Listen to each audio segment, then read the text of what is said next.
I've been attacked so many times. Death threats, I've been sexualized. Meanwhile, Big Mama, Big Mama, that Big Mama. She would take pictures of herself in a bikini and upload them to her lonely male followers on social media. Then, Angel Reese would turn around and complain about being over-sexualized. Lonely men keep telling me to take more clothes off. It's so unfair! This week, Angel Reese, I guess, decided to take a step further. Angel Reese has been quick to play the victim card, claiming she's unfairly sexualized by the media.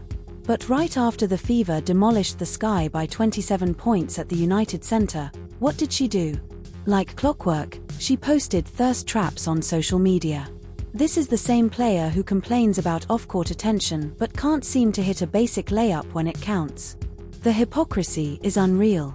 And in front of a sold-out crowd, the basketball gods delivered some instant karma. If you're already waiting for Reese's next blooper, drop a fire the baby giraffe in the comments. Let's go. But like you got no time. You literally got a bra on and booty shorts on with your booty cheek hanging out the bottom of it. Like, why? I don't really get to speak out on things just because I just try to ignore, and I just try to stand strong. Like, I've been through so much. I've seen so much. I've been attacked so many times. Death threats. I've been sexualized. I've been threatened. I've been so many things, and I've stood strong every single time. And I just try to stand strong for my teammates because I don't want them to see me down and not be there for them. Picture this. The iconic United Center, home of the Chicago Bulls, packed with over 19,000 fans for its first ever WNBA game. Historic, right? Now imagine this, the Indiana Fever walked into Chicago's house and obliterated the Sky. And they did it without their three biggest names. No Caitlin Clark, no Sophie Cunningham, no head coach Stephanie White. Just a hungry squad with something to prove, and they proved plenty by humiliating Angel Reese on her own turf. I have yet to see a single example of Angel Reese being a leader. Outside of rebounding her own missed layups, what does Angel Reese do? What is her contribution?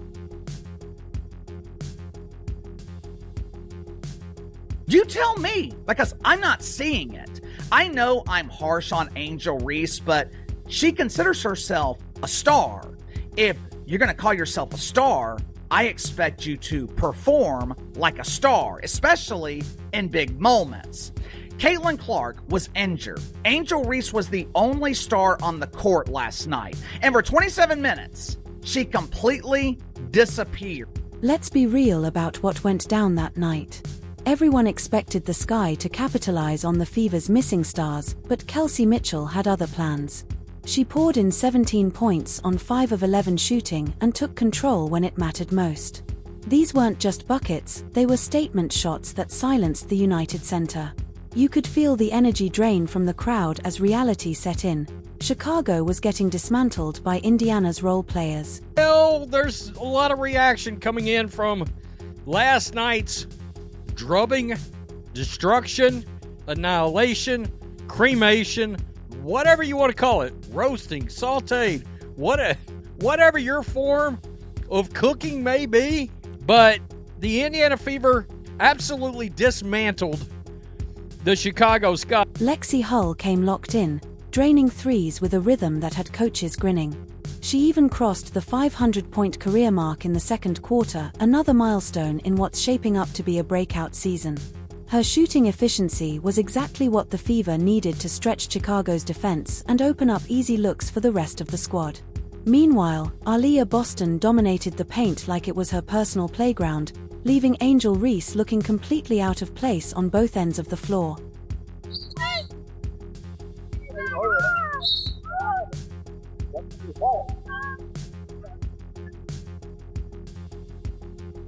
Boston trying to be a safety valve, 8 to shoot.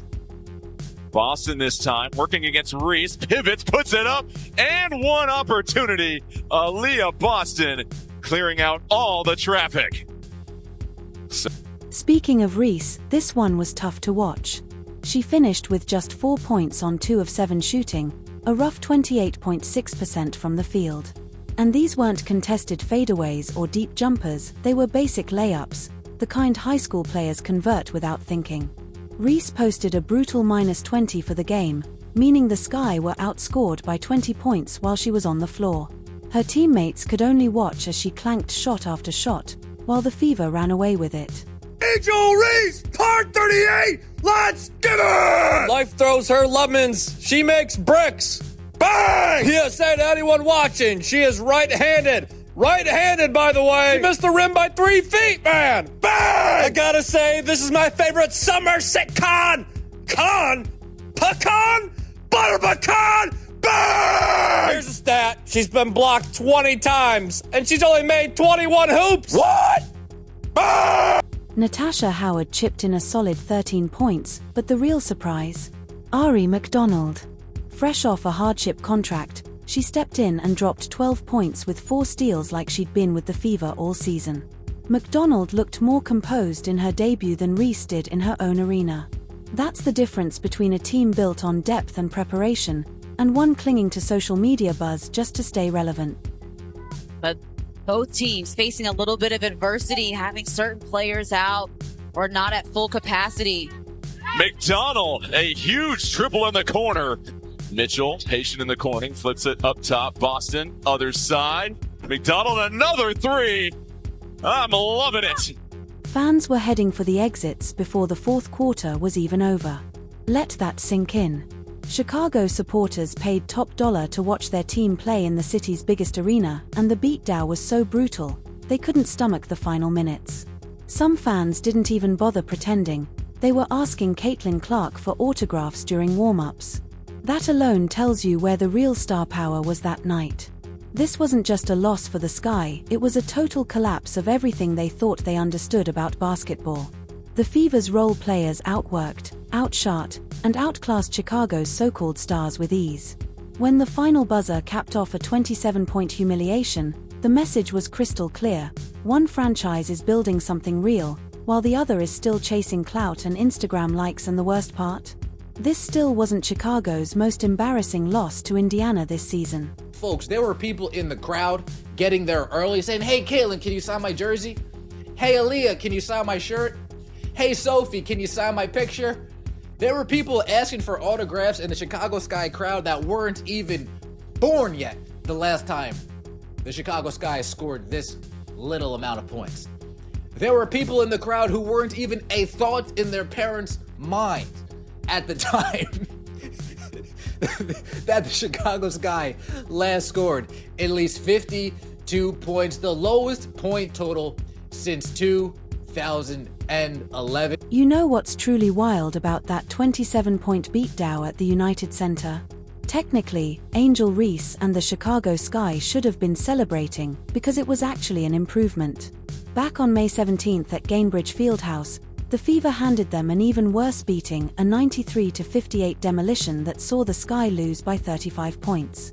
Compared to that massacre, this latest loss almost looks competitive. Almost. Angel Reese gets up, Aaliyah Boston shoves her, gives her a little stiffy. Hey, don't come at Caitlin. But look at her, Angel Reese upset. Oh my gosh.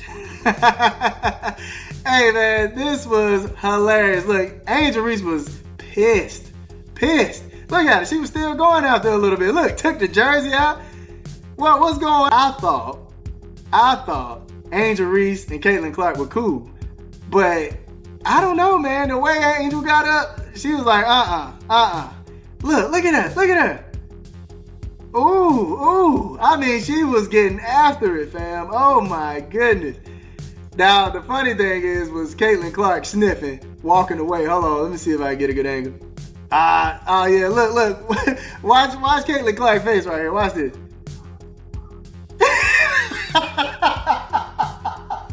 Wondering what's really going on? Let's rewind to that May afternoon when Angel Reese thought she could muscle Caitlin Clark into backing down. The tension had been simmering all game. Reese tried to make her presence felt with hard fouls, trash talk, and physical play. She was pushing, chirping, doing everything except hitting shots when her team needed them most. You could see her trying to rattle Clark with college-level mind games, but in the pros, that kind of stuff doesn't fly. These players have seen it all, and Clark? She wasn't fazed for a second.